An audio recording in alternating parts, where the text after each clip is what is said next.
Assalamualaikum warahmatullahi wabarakatuh. Perkenalkan, nama saya Didi Adrat Maja dengan NIM 2205520044. Di sini saya akan mempresentasikan tugas akhir dari matkul komunikasi dan presentasi dengan dosen Bu Ajeng Akuinia, yang dimana tugas kali ini untuk mendapatkan nilai UAS atau ulangan akhir semester. Lanjut ke materinya. Yang pertama, judulnya adalah membangun ekonomi secara cerdas digital.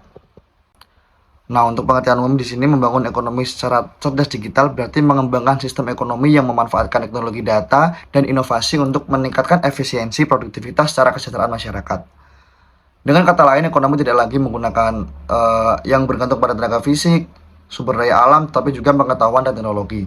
Yang dimana kita ketahui, untuk dulu sebelum ada sistem pembayaran, manusia itu sistem pembelian itu menggunakan penukaran barang atau bisa dinamakan barter. Ke materi kedua, makna dari setiap kata yaitu membangun, artinya menciptakan, mengembangkan, dan memperkuat sistem ekonomi. Yang kedua, ekonomi cerdas atau smart economy, sistem ekonomi yang berbasis pengetahuan, data, dan inovasi, bukan sekedar sumber daya tradisional. Yang terakhir, secara digital, dilakukan dengan menggunakan teknologi digital seperti AI, big data, atau platform online lainnya. Selanjutnya, untuk inti konsepnya di sini, ekonomi cerdas secara digital adalah ekonomi yang menggunakan teknologi untuk membuat keputusan yang lebih cepat, proses lebih efisien, dan layanan yang lebih baik. Nah, untuk contoh sendiri di sini, perusahaan menggunakan data pelanggan untuk menentukan strategi penjualan. Pemerintah memakai aplikasi digital untuk pelayanan publik atau e-government. Yang ketiga, UMKM memanfaatkan platform penjualan online seperti marketplace dan yang lainnya. Yang keempat, masyarakat memakai Vintage, OVO, Dana, GoPay, Shopee, segala macam untuk transaksi tanpa uang tunai atau bisa disebut cashless only.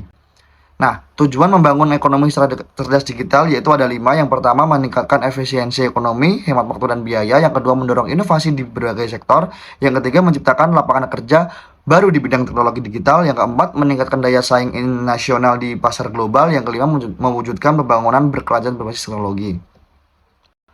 Selanjutnya, contoh lain dari materi tersebut, e-commerce atau seperti Shopee, Tokped, atau Tokopedia mengubah pola jual beli tradisional yang dimana kita harus beli, yang dimana dulu kita kalau misal harus beli baju, beli peralatan yang lainnya itu harus pergi ke pasar. Sekarang kita dengan mudahnya menggunakan telepon, bisa memesan lewat aplikasi yang kita sebutkan tadi.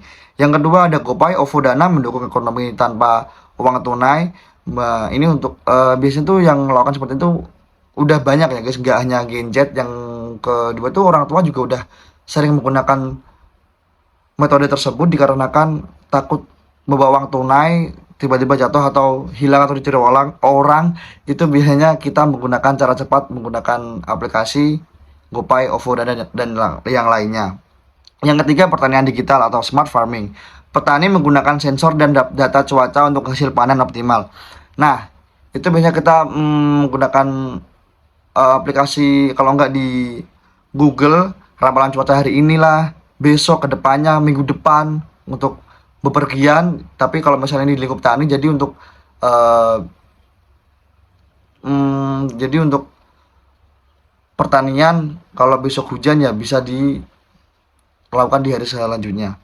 Smart city atau kota yang mengelola transformasi transportasi, energi, dan sampah dengan sistem digital. Jadi sering kita temui di kota-kota besar, ada yang di Pertamina di daerah Semarang udah ada banyak yang minyak jelantah atau minyak bekas dari penggorengan itu bisa ditukarkan dengan uang, yang dimana tuh ntar kita tuang minyak tersebut, kita mendapatkan saldo dengan aplikasi tersebut. Nah, untuk kesimpulan di sini, membangun ekonomi cerdas secara digital berarti menjadikan teknologi dan data sebagai fondasi utama pertumbuhan ekonomi, agar negara dan masyarakat bisa lebih produktif, inovatif, dan adaptif terhadap perubahan zaman. Sekian presentasi dari saya sendiri. Jika mungkin ada salah kata, mungkin atau masih terbata-bata, mohon dimaafkan. Wassalamualaikum warahmatullahi wabarakatuh.